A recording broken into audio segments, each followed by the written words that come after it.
Assalamualaikum warahmatullahi wabarakatuh. Kita berada dalam bab keelektrikan 7.1 ya. 7.1 sebenarnya membincangkan tentang keelektrikan ya. Yang mana kita mulakan ya pada minggu lepas tentang tajuk tenaga ya. Kemudian jenis-jenis tenaga, dan kita sudah buat ya latihan yang menunjukkan pelbagai bentuk tenaga yang dipunyai oleh objek-objek dan berakhir dengan sumber-sumber tenaga. Okey. Cikgu percaya murid-murid sudah berjaya membuat latihan live worksheet dan mendapat 10/10 markah. Okey, tahniah semua. Okey, pada hari ini cikgu nak terangkan tentang cas elektrostatik. Okey, kalau kita pernah ya memegang pintu yang dibuat daripada logam, kemudian kita rasa macam ada renjatan elektrik, sebenarnya itu adalah kejadian akibat pemindahan elektron yang kita kata yang mana pemindahan cas elektrik ini berlaku di antara badan kita dengan pemegang pintu. Okey. Dan cas statik ini dikenali sebagai cas elektrostatik. Okey, jadi yang kita nak belajar dalam tajuk kecil kita ni iaitu cas elektrostatik. Okey, mari kita jalankan eksperimen ataupun aktiviti ini yang mana kita nak tujuannya adalah untuk mengkaji kewujudan cas elektrostatik pada bahan. Okey, bahan ni maksudnya ia adalah terdiri daripada atom lah, iaitu jirim ya. Dalam kes ni jirim kita adalah pepejal dan kita tahu susunan atom-atomnya adalah padat, rapat dan bergetar di tempat yang tetap. Okey, cuba bayangkan dalam setiap atom ini ya, atom ini adanya kat luar dia adalah elektron ya. Yang kat dalam dia adalah proton dan neutron. Nukleus ni nukleon terdiri daripada sini ni ada proton campur neutron. Murid-murid zoom ya, apa yang kita sedang belajar ni, bahan yang dinyatakan sebagai balon ya, cebisan kertas, ni bahan dah semua ni. Okey, dan aliran air pipe. Okey, manakala radas yang akan kita gunakan rod politin, jalur selulosa asetat dan kain bulu. Di semua ni adalah jirim ya, pepejal yang mempunyai dalam objek tu ada proton dan neutron. Okey. Apa yang kita boleh buat kat rumah ya, kita tak boleh guna rod politin sebab tidak ada kat rumah. Okey, kita boleh gantikan dengan apa-apa sahaja bahan plastik seperti pembaris, kain bulu ni kain bubuk rumah tu lah. Apa-apa kain tuala lah, berbentuk tuala dah. Okey, berbentuk kain tuala. Okey, dekatkan rod itu kepada cebisan kertas. Okey, cebisan kertas ni ambil je kertas, jadikan dia cebisan halus-halus dan cuba kita rekod pemerhatian kita sama ada apa yang berlaku kepada cebisan kertas tersebut. Okey, dan dalam kelas ni cikgu akan tunjuk video tentang result yang menunjukkan bagaimana rod politin ni boleh menarik cebisan kertas yang kecil. Okey, itulah sebabnya kita ada pemahaman tentang elektrostatik ni. Okey, cuba kita tengok untuk balon dan seterusnya menggantikan dengan rod politin. Okey. Jadi berdasarkan pemerhatian ni kita nak bagi penerangan lah. Okey, murid-murid yang ada depan cikgu ni, Syamirul, Aidil Farhan, Syahmi dan Faris Aiman, you all adalah murid-murid yang boleh faham secara lebih mendalam tentang bagaimana pemerhatian tadi, iaitu cebisan kertas tu tertarik kepada bahan seperti rod politin ataupun pembaris plastik ni. Dah. Okey, jadi kita mesti pastikan bahawa dalam kepala kita sudah ada penggambaran ataupun imagination bahawa cas-cas elektrik ini terdiri daripada objek-objek ni ya, objek-objek terdiri daripada cas-cas positif dan negatif. Okey, dan sifatnya ataupun ciri cas-cas ini, kalau jenis yang sama ya, sama jenis, dia akan menolak. Manakala kalau cas ni berlainan ya, jenis iaitu positif dan negatif, maka dia akan menarik. Okey, ni sifat yang kita perlu tahu dulu. Okey. Sekarang ni antara yang kita perlu tahu ialah daya tarikan yang kita kata tarik, tolak tersebut, okey, dikenali sebagai daya elektrostatik. Itu satu istilah yang kita perlu tahu, istilah ni. Okey, dan apabila dua bahan yang berlainan jenis digosok bersama ya, maka hanya elektron yang dipindahkan daripada satu bahan ke bahan yang lain. Sebab apa Syahmi tadi? Kenapa elektron yang dipindahkan? Sebab elektron sahaja yang boleh bergerak. Okey. Dia ringan dan dia ringan. Okey. Manakala proton tidak bergerak. Tu kena ingat. Proton ni bercas apa dah, Syamil? Positif. Proton bercas positif, manakala elektron bercas negatif. Okey. Apa yang berlaku kat sini? Okay, kita tengok bahan yang menerima elektron akan bercas negatif. Nampak tak? Okey, yang mana? Ni. Dia terima elektron. Kalau kita kira 1, 2, 3, 4, 5. 5 ke apa ni? 5 proton yang bercas positif. Ada berapa elektron? Berapa elektron? 1, 2, 3, 4, 5, 6, 7 elektron. Okey, 7 elektron bermakna lebih apa? Elektron. Bila lebih elektron, maka objek ni akan jadi bercas negatif. Okey, faham Okey, manakala yang ni pula, kalau proton kita tengok bilangannya adalah 1, 2, 3, 4, 5. So 5 proton. Okey. Yang ni kita ada 1, 2 sahaja elektron. Okey, apa makna ni? Kurang elektron, maka objek ni akan jadi bercas positif. Kurang elektron atau lebih proton. Lebih proton. Maka dia akan jadi positif. Okey, dan akhir sekali ni macam bila ni? Berapa elektron, berapa proton ni? 5. Okey, 5 elektron, 5 proton. Maka dia sama banyak. Bila sama banyak, maka dia dipanggil objek yang Neutral. Okey, very good. So istilah tu cikgu harap semua dah faham. Okey, sekarang kita nak tengok pula bagaimana kesan penghasilan cas elektrostatik yang kita kata gosok-gosok tadi tu. Cikgu tunjuk dah video kepada Syahmi tadi, tapi cikgu akan tunjuk lagi dah link tadi lah. Syahmi molek kan link tadi? Okey, kita tengok penerangan cikgu pula. Okey, bila sebelum digosok, maknanya katalah sini ada positif, ada negatif yang sama banyak lah, sama banyak. Bermakna kain ni dipanggil objek Neutral.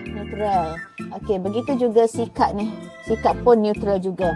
Okey, bermakna bilangan proton dia adalah sama dengan sama banyak. Okey, sekarang cuba kita gosokkan dengan kain bulu ni. Dan bila kita gosok, kita dapati bahawa sikat yang digosok dengan kain bulu akan menerima elektron. Mari mana elektron tu? Daripada kain. Daripada kain ni. Cuba lebih ni lah. Okay. Daripada kain ni. Okey, cikgu buat satu tu sebenarnya bukan satu, mewakili. Nak ayatnya bahawa elektron tu bergerak, daripada kain bulu dan akan bercas negatif. Apa yang akan bercas negatif ni? Apa yang akan bercas negatif ni? Sikat ni. Sebab apa dia ada bercas negatif? Kerana dia mempunyai neutron yang lebih dan proton yang kurang. Elektron. Sekali lagi. Elektron yang lebih. Elektron lebih. Maka dia akan menjadi bercas negatif. Okey. Okey, faham tak macam mana ni? Apa dia yang ni? Okey. Nampak tak dia buat gini? Dia buat gini ni dari mana ni benda ni? Benda tu. Ke apa tu? Kertas. Dia apa tu? Kita tengok pula. Sebab apa? Kesan penghasilan elektrostatik yang baru ni. Kesan penghasilan elektrostatik yang baru ni. Okey. Beza dia macam ni. Sebelum kita tengok sikat, sebelum kita gosok. Cuba tengok. Cikgu nak nampak. Nampak. Beza tak dengan selepas digosok? Dari segi susunan cas ni. Digosok. Berbeza cikgu. Dari segi? Susunan. Yang ni susunan dia campur-campur kan? Campur. Masa dia neutral ni. Okey, tapi selepas digosok, Asing-asing. dia diasingkan positif atas, negatif bawah. Jadi ni dia panggil aruhan lah, tapi tak apalah, cikgu tak ayat lagi tu. Istilah dia ni dia panggil statik. Ni kita nak buat jadi elektrostatik ni macam ni cara dia, iaitu dengan apa ni? Menggosok. Dengan kain bulu. Boleh buat kat rumah sikit lagi. Mesti boleh buat ni. Okey. Jadi, nampak tak? tadi kita kata sifat cas ni kalau kepada panggil yang sama menarik kan? Tak ingat dah sifat ni. Cas yang sama jenis akan menarik, cas yang berlainan jenis akan Menolak. menolak. Yes, menolak kan? Okey. Kita letak kat sini. Sekarang ni kain bulu ni selepas dia gosok sikat ni, sikat ni akan menjadi cas negatif dengan positif dia berasingan. Betul tak? Okey, boleh? Jadi cas negatif yang duduk di kain bulu ni, banyak-banyak ni, yang mana yang akan tertarik ke cas positif pada sikat? Yang positif ke yang negatif? Tertarik sini, yang tertarik pada bahagian atas ni. Siapa yang tertarik? Negatif. Sebab itulah negatif ni akan turun ke bawah. Dia akan turun ke bawah dan menyebabkan sikat sekarang menjadi Negatif. jadi dia bagi daripada mana negatif dia jadi lebih ni? Daripada Kain bulu. Daripada kain bulu. Okey, nampak tak kalau kita tak lukis gini? Kalau awak buat rumah gosok-gosok mana lah cas negatif, tak nampak tak? Okey, benda-benda gini dia tak nampak, tetapi kesan dia lepas ni akan nampak. Okey. Okey, tujuan kita buat lah ni, kita nak buat apa ni? Faris Aiman, kita nak buat apa ni? Kita nak jadikan sikat ini cepat. Sama. Nak jadikan sikat ini Bercas negatif. yes. Apa tujuan? Tujuannya ialah untuk membolehkan sikat Membolehkan sikat menarik tulisan kertas yang yang bercas neutral. kerana wujudnya daya tarikan antara cas positif pada kertas dan cas negatif pada pada sikat. sikat. Okey. Jadi kita tengok pada kertas ni. Kertas ni neutral pada awalnya tadi tidak tertarik ya. Okay, sekarang macam mana dia boleh tertarik ni? Ni sekarang kita ada berapa bahan yang kita nak perhati ni? Satu, kain untuk kita gosok, sikat, yes. Yang ketiga ialah Tulisan kertas. lapisan kertas. Okey. Jadi apabila kita dah jelas bahawa cas negatif pada sikat ini ya duduk sini, maka cas positif pada cabisan kertas akan tertarik ke sikat. Ya ke? Kita tengok penerangan dia. Okey. Cabisan kertas yang macam ni membolehkan sikat menarik cabisan kertas yang bersifat neutral kerana wujudnya daya tarikan antara cas positif pada kertas. Nampak ni, cas positif pada kertas